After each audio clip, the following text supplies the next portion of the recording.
বলবো ইসলামেরই হবে জয়, ইসলামেরই হবে জয়, ইসলামেরই হবে জয়। ঠিক কিনা ভাই? হিন্দু, বুদ্ধ, খ্রিস্টান, আদিবাসী, মুসলমান প্রত্যেকটি ধর্মের মধ্যে শান্তি প্রতিষ্ঠার বাণী রয়েছে। ঠিক কিনা?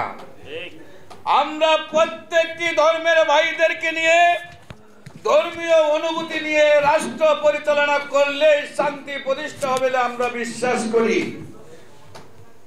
আজও আপনারা বুকার শহরে বসবাস করছেন।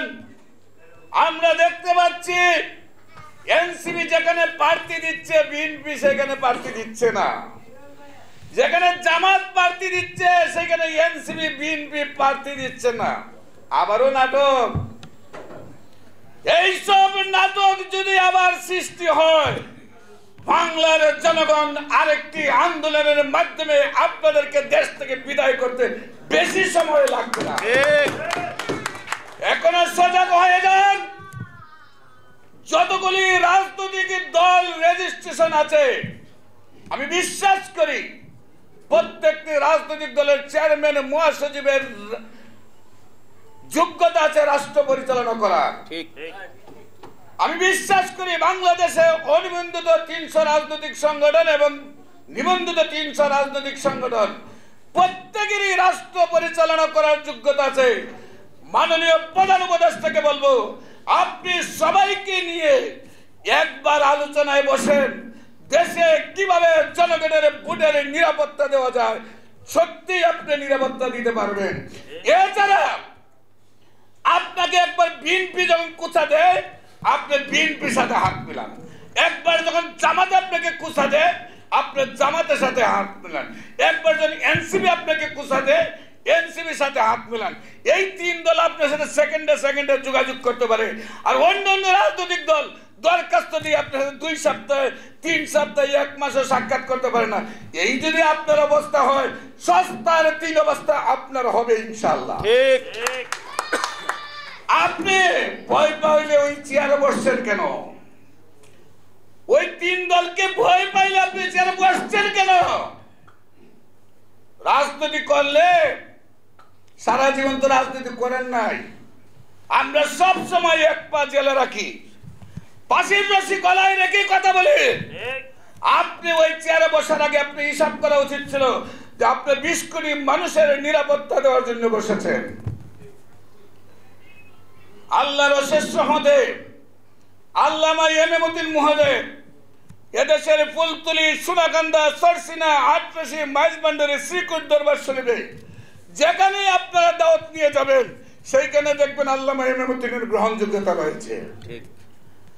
এবং প্রত্যেকটা দরবারে, আরে আপনারাই তো বলেছেন যে খালি ফুলতলির মুরিদানরা ঢাকা শহরে এসে জামাত আর এনসিপি থেকে বেশি হবে ইনশাআল্লাহ। আল্লামা এমএমউদ্দিন মহোদয় মহাসচিব আল্লামা সোমু আব্দুল সামাদ মহোদয় সোহরাওয়ার্দী উদ্যানে মহাসমাবেশ ঘোষণা দিয়েছেন। ইনশাআল্লাহ আপনারা দেখবেন, আপনারা যদি ফুলতলি, সোনাকান্দা, সরসিনা, আটরশি, মাইজবান্ডারি, শ্রীকুট দরবার শরীফে আপনাদের সেই রাজনৈতিক দলের টিমগুলো দাওয়াত নিয়ে যান, তাহলে বিএনপি, আওয়ামী লীগ, জাতীয় পার্টির জাসদ মিলিও এই সমাবেশ করতে পারবে না। আমরা যে জমায়েত করবো ইনশাআল্লাহ। বাংলাদেশের সর্বোচ্চ জমায়েত হবে বাংলাদেশ ইসলামী ফ্রন্টের নেতৃত্বে। আপনাদের 100 দলের রাজনৈতিক নেতারা যারা রয়েছেন তাদের নেতৃত্বে, আল্লামা এমএমউদ্দিনের নেতৃত্বে, আল্লামা সোমু আব্দুল সামাদ মহোদয়ের নেতৃত্বে আমরা সেই মহাসমাবেশ করে দেখাবো ইনশাআল্লাহ, যদি আপনাদের সবার সহযোগিতা থাকে। বিশেষ করে আজকে আমরা 24 আওয়ার্স 24 ঘন্টা একটা টেলিভিশন শুরু করেছি। আপনারা যারা বিভিন্ন রাজনৈতিক দলের চেয়ারম্যান, মহাসচিব আছেন, অথবা আপনাদের প্রতিনিধি যাদেরকে টেলিভিশনে কথা বলার প্রয়োজন মনে করেন, 24 ঘন্টার মধ্যে যে কোনো সময় আপনাদের পাশে সেই টেলিভিশনের প্রতিনিধি হিসাবে আমাদের মাননীয় মহাসচিব ইঞ্জিনিয়ার ABM এরশাদ সাহেব আপনাদের সাথে আছে। যখন খুশি আপনারা টকশো দিয়েছে যা বলার প্রয়োজন মনে করেন তখনই তা বলবেন। 24 আওয়ার 24 ঘন্টা সেই টেলিভিশনটি চালু থাকে। এবং আপনাদের খুব কাছে আমরা অফিস নিয়েছি, সেটা হলো ফানাইস টাওয়ার, যেটা হলো পল্টন টাওয়ারের বরাবর যে বিল্ডিংটা, আপনারা অবশ্যই ওনার কাছে কার্ড নিয়ে যাবেন।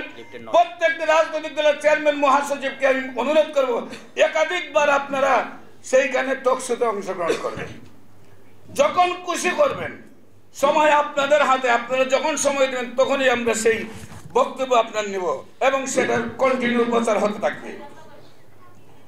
বিশেষ করে বর্তমান সরকার প্রধান, আমরা যে 100 রাজনৈতিক দলের চেয়ারম্যান মহাসচিব এই পর্যন্ত 3 বার বসেছি, ওনার কর্ণপাত এখনো হয় নাই।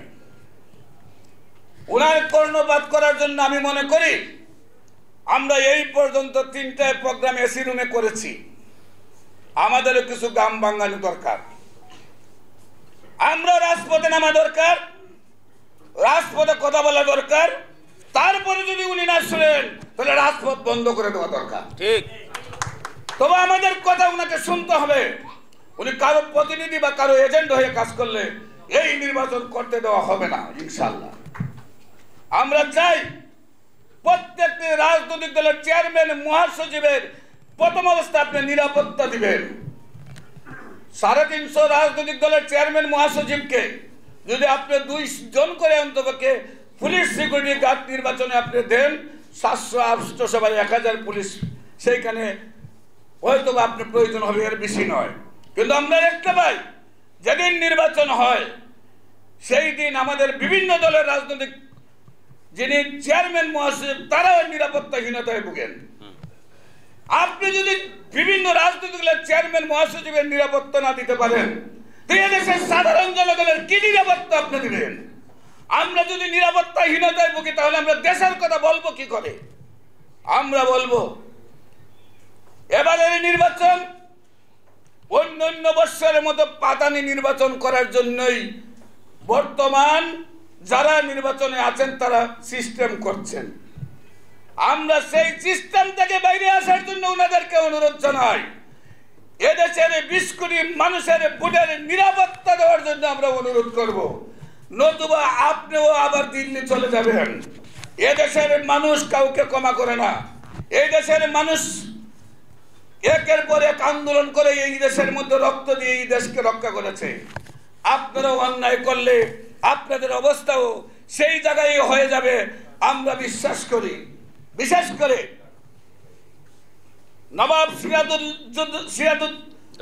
সিরাজউদ্দৌলার আমল থেকে এই পর্যন্ত আমরা যা দেখেছি, একের পর এক পালাক্রমে মীর জাফরের হাতে আমরা ধরা খেয়েছি।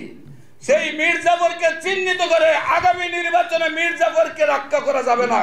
মীর জাফরের যারা করবে তাদের জবাব আগেই আমরা এখান থেকে ব্যবস্থা যদি না নেই, আবার নির্বাচনের পরে আবার কেন আমাদের আন্দোলন করতে হবে? আমরা এই মুহূর্তে যদি সচেতন হতে পারি, আমরা যদি সেই মীর জাফরদেরকে মির্জাফি করার সুযোগ না দেই, তাহলে এই দেশের 20 কোটি মানুষ তাদের 20 কোটি মানুষের ভোটের অধিকার ফিরে পাবে। এবং 20 কোটি মানুষের ভোটের অধিকার ফিরে পাইলেই মানুষ জানে কাকে নির্বাচিত করলে তারা শান্তি পাবে, তার এলাকার কোন প্রতিনিধি আসলে সে শান্তি পাবে জানে। কিন্তু আমরা তো সেই সুযোগটা দিচ্ছি না। আমরা অতীতে দেখেছি ভোট ছাড়া নির্বাচন, আমরা সামনের নির্বাচনও দেখছি যে নকশা করা হচ্ছে, সেটা ভোট ছাড়া নির্বাচনের নকশা করা হচ্ছে। সেই নির্বাচনের নকশাকে দুলিশ্বাত করে সাধারণ জনগণের ভোটের অধিকার যদি আমরা ফিরিয়ে না নিয়ে আসতে পারি, তাহলে এদেশের মানুষের শান্তি প্রতিষ্ঠা হবে না। এবং আল্লামা ইমামউদ্দিন মহোদয়ের নেতৃত্বে আপনারা যখন যে কাজে যেভাবে অংশগ্রহণ করতে চান, যে কর্মসূচি নিতে চান, আমরা সেই সব কর্মসূচিতে আপনাদের সাথে সর্বক্ষণ এক বিন্দু রক্ত থাকতো আমরা আপনাদের পাশে থাকবো ইনশাআল্লাহ।